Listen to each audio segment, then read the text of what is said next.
Hello vinyl community, it's Bill with the Vinylverse. Sorry it's been so long, but I'm back for another video. And first things first, let's get this out of the way. You might notice that it's a different backdrop behind me.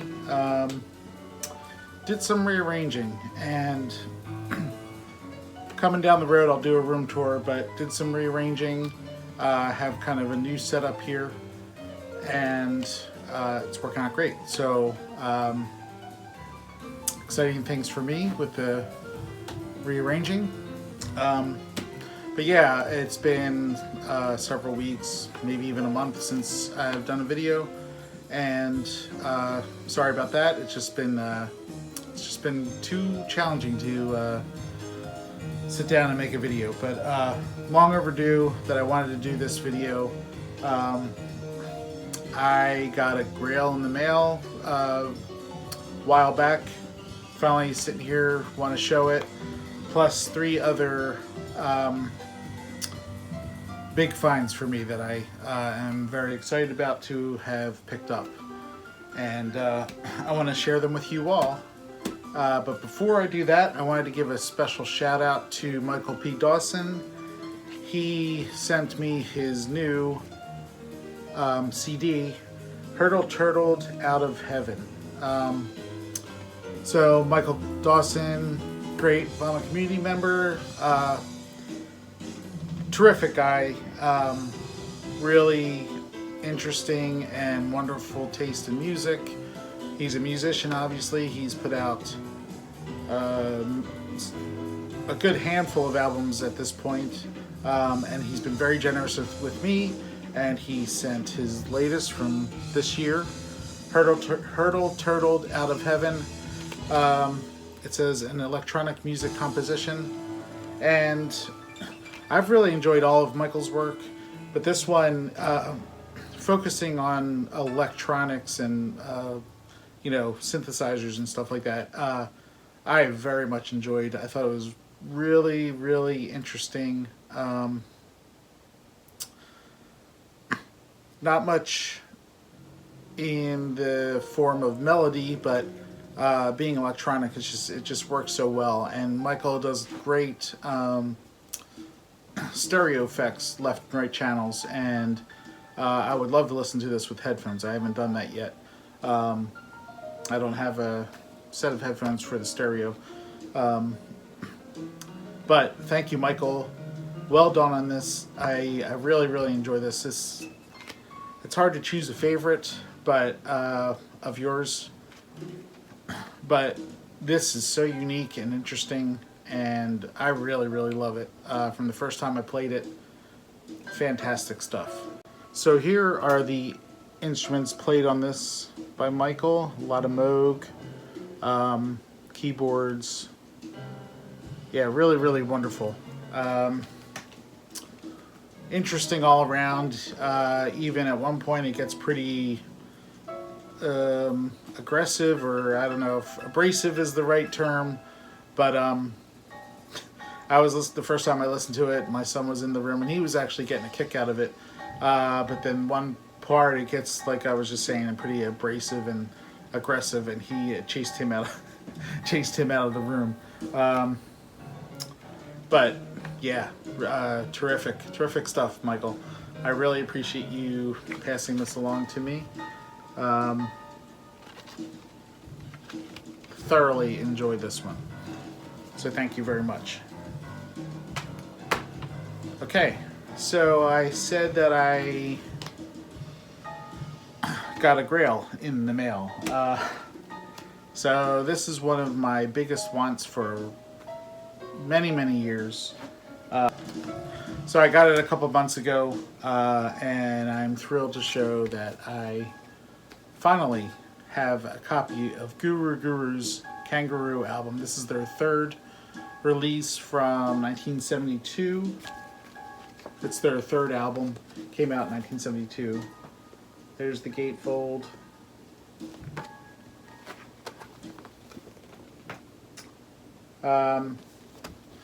Really a beautiful copy of this album. It's not an original. This is a 1974 4 repress, I believe. But it is really great. It's on the Brain label. Nice, clean copy. So Guru, you know, German krautrock, German progressive rock. This is definitely my favorite by them. Love the first album. Second album, not quite as much, and then this album, really, really love. And then from there, they get, I guess, even more progressive, and just a great, great band. So it's a trio of musicians led by Manny Numier. He plays drums, and he does some vocals, and then there's Uli Trepte on bass, and Ax Genrich on guitar.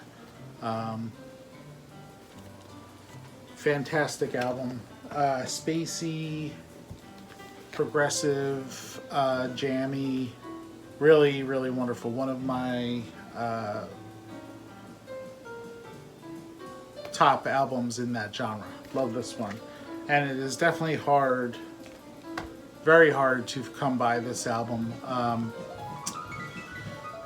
You just never see it, and they haven't repressed it in many, many years.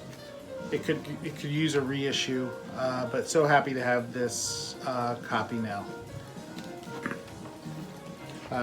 Definitely a grail for me. Kangaroo by Guru. Brilliant album. Love this.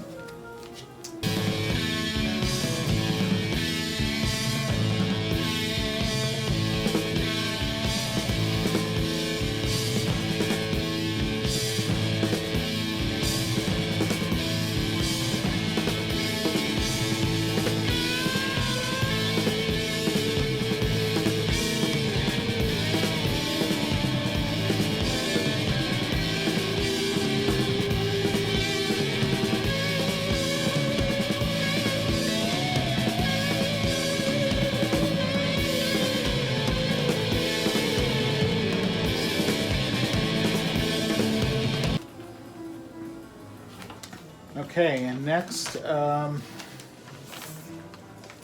these next 3 albums are all, for me, they were all big wants, heavy hitters, and just love that I have them in the collection now. So this album I showed a couple videos ago is the Experimental Vinyl Tag, but it is Annette Peacock's I'm the One album from 1972. Was it 72? Yeah, 1972. Like I said, I showed this in the Experimental Vinyl Tag. My local store, Siren Records, showed this in a flip video, and I held my breath and got there. I think it wasn't the following day, it was the day after that, and they still had it there, thankfully. This is another one you never ever see, and this is a highly experimental album, very avant-garde, as Annette Peacock is known for. This is on RCA Victor. See that there? Dynaflex, actually. Wonderful pressing of this album. Plays great. Like I said, very experimental. There's Moog synthesizer on here. A lot of even known names like Paul Bley and Airto, amongst others. She even does a version of Love Me Tender on here. But just this was another long time want, and I'm thrilled to have picked this up. Yeah, and that Peacock, I'm the One. Terrific, terrific album.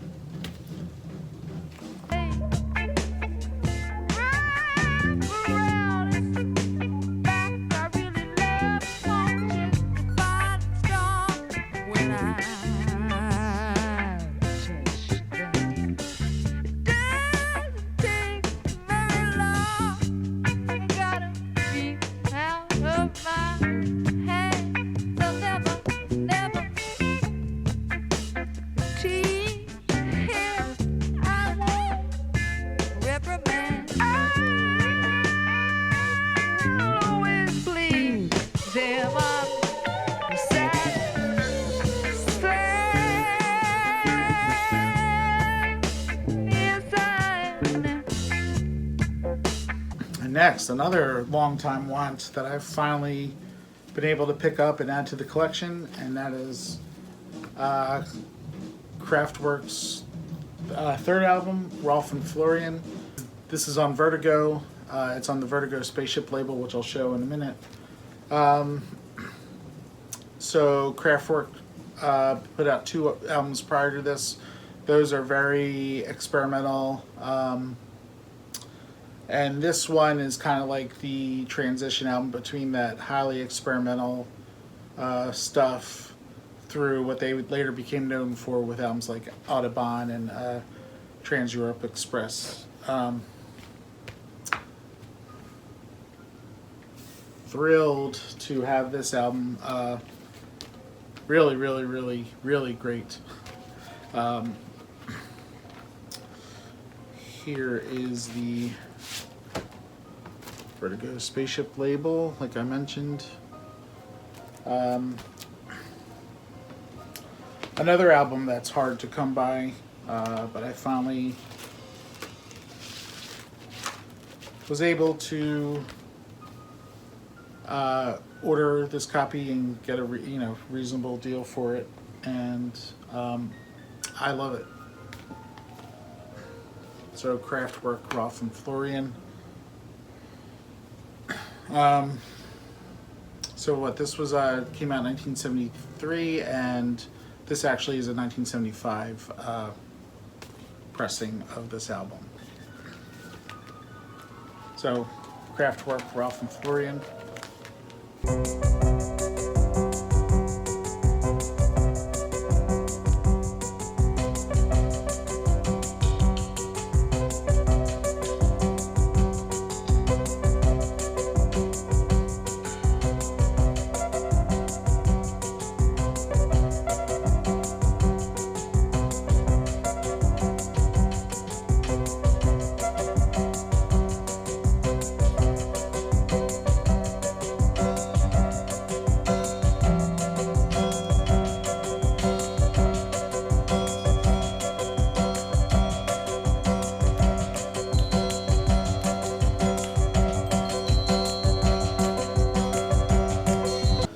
And finally, another long time want that I finally got into the collection.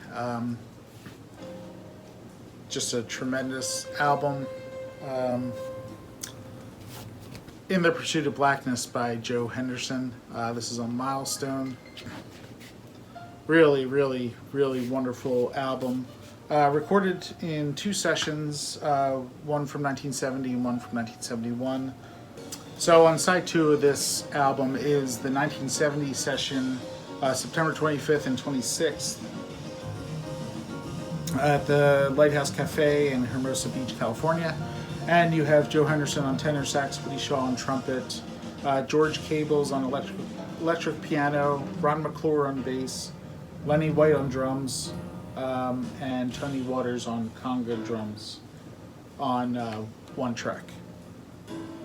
Now on side 1, it is the session from 1971, May 12th, and it just says New York, so I'm not sure where it was recorded, but it's Joe Henderson on tenor sax, Curtis Fuller on trombone, Pete Yellen on alto sax,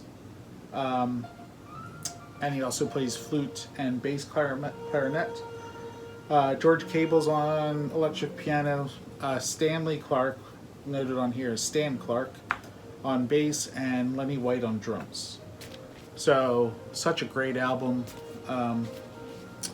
Joe Henderson is a favorite of mine, and he put out just a lot of great albums, especially he had a good run in the early 70s there. Just really, really great. And like I mentioned, it's on the Milestone label there. So happy to add In Pursuit of Blackness into the collection by Joe Henderson. Really, really terrific. If you've never heard this album, check it out. Highly recommend it.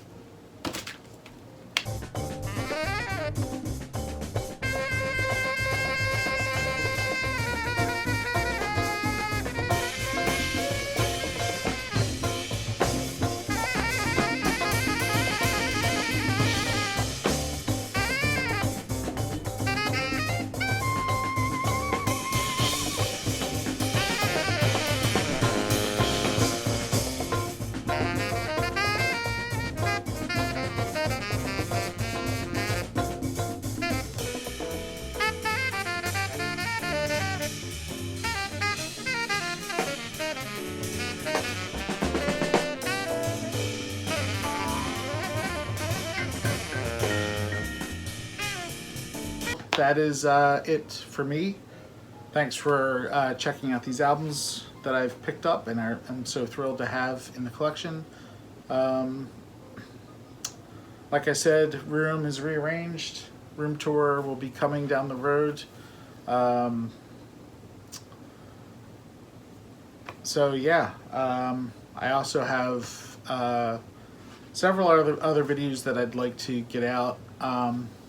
Don't know exactly when I'll get to them, but they're up here. I'll be working on them at some point. Also, I'm heading down to Charlotte, North Carolina in about a week. So I'll be meeting up with John the Digital Gramophone and Dave, formerly known as Local Bandography and now the VC Ambassador. I'll be hooking up with those guys. So hope to share what I pick up when I'm out with them. But for now, everyone, thanks for watching, and I will talk to you all soon. Take care now. Bye.